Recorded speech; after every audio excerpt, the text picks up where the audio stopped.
Coming up on Locked On NBA, some of the best records in the NBA had the night off last night, so everyone else had a chance to gain ground or get back on track with a win.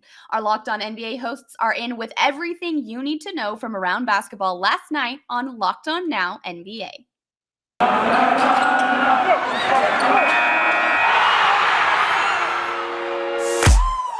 The biggest games, the best performances, expert analysis. You are Locked On Now. You are listening to Locked On Now NBA, local experts on the biggest stories around the hardwood. I'm your host, Kim Becker, and thank you for making Locked On Now your first listen every weekday. Our Locked On NBA hosts are here to help break down everything from Wednesday night. LaMelo Ball made a statement with his career night, but it wasn't enough to beat the Greek Freak in Milwaukee in our biggest game. The biggest game. LaMelo Ball put up a standout performance in Milwaukee last night. The Hornets star scored 36 points and the game-tying three as time wound down. But unfortunately, that three and the rest of his 3 dozen couldn't close the door on the Bucks. Locked On Hornets is still very excited, however, about its young superstar. Well, it was a good news, bad news kind of game for the Charlotte Hornets, who were in Milwaukee to take on the boiling hot Bucks. Good news is that the Charlotte Hornets have a bona fide superstar in the making in LaMelo Ball, who got to show off his clutch gene in this one. 36 points, that's a career high. 8 3-pointers made, that's a career high, but none bigger than the 3-pointer that he made falling out of bounds with just a few seconds left in this one to tie the game at 125. A truly incredible shot from a truly incredible player. Now for the bad news, Giannis Antetokounmpo, a pretty good player in his own right, follows that play up with a layup that puts the Bucks ahead 127-125, and a Miles Bridges heave goes just begging, rims in and out. Hornets lose their 3rd straight game. They won't play again until Sunday against the Hawks in Atlanta. For more on this game, lots more to talk about, make sure you're checking out the Locked On Hornets podcast with myself and Walker Mail. The Boston Celtics and Philadelphia 76ers have played in some grinded-out games the past few years, and yesterday was no exception. Neither offense got going, as indicated by the final score, which our Locked On Celtics host tells you and breaks down for all of us. John Corrales here at the TD Garden after the Boston Celtics 88-87 win over the Philadelphia 76ers. All of the seats are being pulled out. Hockey is being set up because the Celtics are about to go on a West Coast trip, and they're doing it with a win on their first game of a very difficult December schedule. Joel Embiid was definitely not himself. It was very clear that he was impacted by COVID. I saw him warming up before the game, and he had his hands on his knees just after the warm-ups. So you could tell that he was going to be low energy in this game, and that just carried through the entire game. So the Celtics really benefited from him being slowed down from his COVID recovery. Every shot that he took was a jumper. They barely took advantage of that, though. It was a tough slog. There was an opening run where the Celtics looked great, and then the Sixers answered it, and it was just a mud fight from there. So at the end, though, the defense clamped down. The ball movement that we've seen from the Celtics in some recent games was kind of non-existent. The defense was up and down, but in the last few minutes of the game, they clamped down. They got a big block in the last possession from Robert Williams, and the Celtics get an ugly win. After the game, Ime Udoka said, "I'm not going to apologize for winning a game this ugly. It happens." I'm going to talk about it on the Lockdown Celtics podcast, so make sure you're subscribed wherever you get your podcasts and on YouTube. The Atlanta Hawks started out hot against the Pacers in Indiana on Wednesday and held off the comeback down the stretch to secure a 3-point win. Our Locked On Hawks host tells us how Atlanta snuck out of Indiana with a win. Hello friends, my name is Brad Rowland, and the Atlanta Hawks go on the road to Indianapolis to get a 3-point win. I would say they escaped with this victory. Didn't play a perfect game by any stretch, but the first half was awesome offensively. The Hawks putting it together in impressive fashion with their best shooting half of the entire campaign. The third quarter, not quite as good on either end of the floor, but down the stretch, the Hawks made enough plays to hold on and get this victory. Kevin Huerter with a nice defensive play in the closing seconds to stop Chris Duarte in transition, and then the Pacers actually had a long-distance shot in the air to tie the game at the buzzer that went begging off the rim, and the Hawks escape with the win. From here, the Hawks come home to play the Sixers on Friday evening in a pretty interesting contest between two rivals, as you would say at this point in time. But the Hawks get a road win this year, and honestly, those have been few and far between. So a nice night at the office for Atlanta, particularly with the injuries that they're battling on the wing right now. We'll have more coverage of this game and much, much more on the Locked On Hawks podcast. The Pacers lost another game that went down to the wire, and Indiana fans have already had to deal with a weirdly high number of close losses to start the season, as Locked On Pacers explains. Stop me if you've heard this one before. The Pacers lose a close game. They fall this time to the Atlanta Hawks 114-111, meaning the Pacers have now lost 8 times this season by 4 points or less in a game, already more than they did all of last season in close games. They were so close. They were down 1 at the end. They had a fast break opportunity. Chris Duarte just short on a layup with some contact. Nothing called. The Hawks end up hitting 2 free throws and winning 114-111.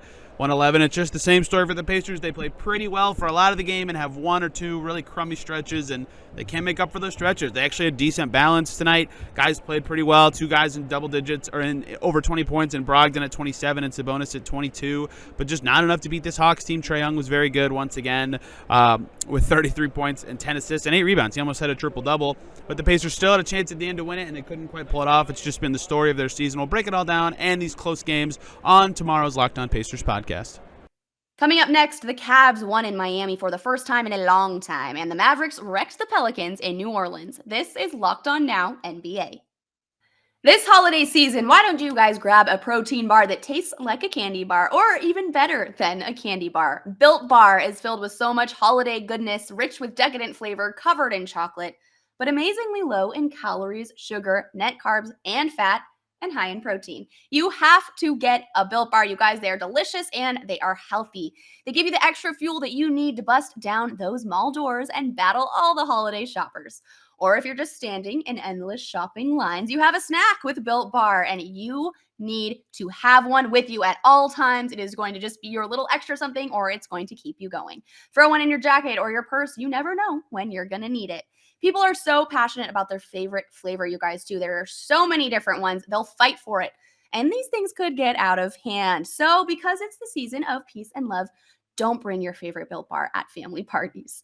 But are you friends with Santa? Well, tell Santa to throw in a few Built Bars in those stockings. With so many flavors, they make anyone's Christmas morning a happy one.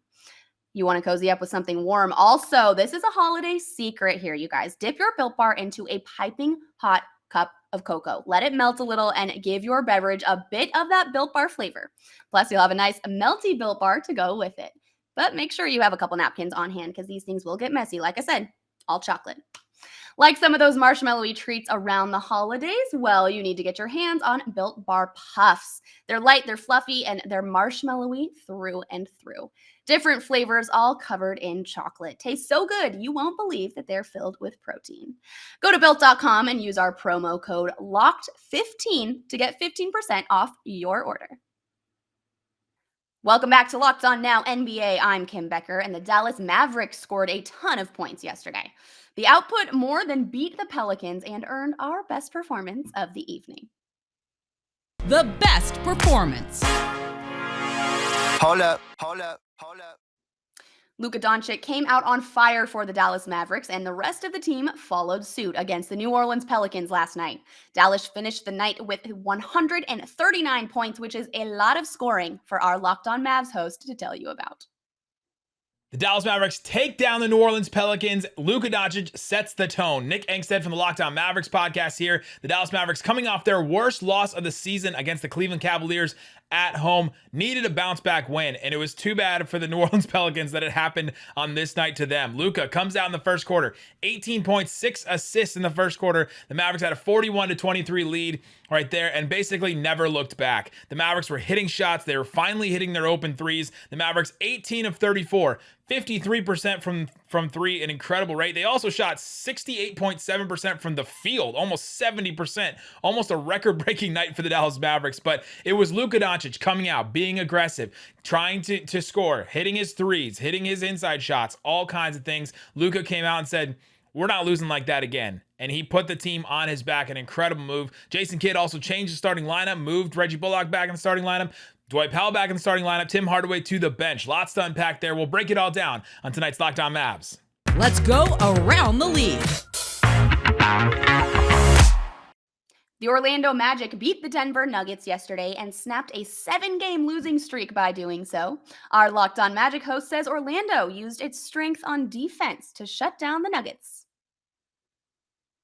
The losing streak is over for the Orlando Magic as they defeat the Denver Nuggets 108-103, erasing a 16-point first-half deficit and coming from behind with clutch plays once again down the stretch. The fact of the matter is with this Orlando Magic team, as long as they have Cole Anthony, as long as they have some healthy bodies, if they're in a tight game in the fourth quarter, it's really a coin toss. They have every chance of winning it, and they have guys that are going to step up and make plays. Tonight, it was Cole Anthony, his first game back after spraining his ankle 7 games ago.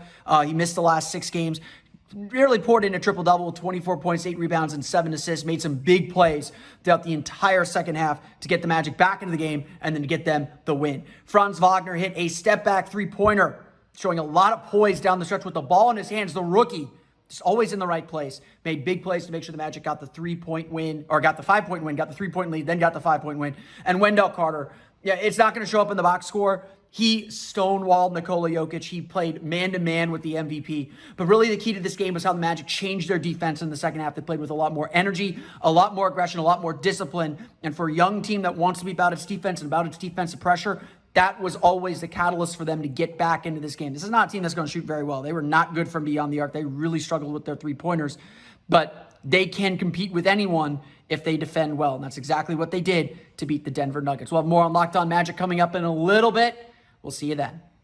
The Cleveland Cavaliers won in Miami yesterday for the first time since before LeBron left the Cavs for the Heat. Whoa. Locked On Cavs had that fun fact and plenty more to say about a big win. Hey, Chris Manning here for the Locked On Cavs podcast. After the Cavs just beat the Heat 111-85 on Wednesday night, this marks Cleveland's first win in Miami since January of 2010. The Cavs at that time had LeBron James, a little guy named LeBron James, had completely different rosters, completely different era with different uniforms, and it seems like this is maybe the continuation of a new era for the Cavs, with Evan Mobley, with Darius Garland having a leap year, with Jared Allen, with Ricky Rubio. This team went into Miami, got out ahead early, took a punch in the second quarter, and ended up winning this game by double digits and really were in control from coast to coast. This wasn't a Miami team that had Jimmy Butler or Bam Adebayo available due to injury, but the Cavs went into South Beach and handled business like an actual good team does.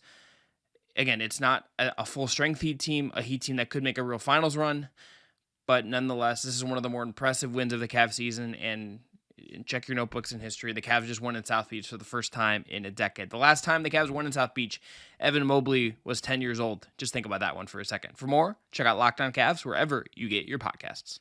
That's a wrap for us. Thanks so much for making Locked On Now your first listen every weekday. For more on the association and your team, make the second listen Locked On NBA and your team's Locked On podcast. I'm Kim Becker. This has been Locked On Now, Locked On your team every day.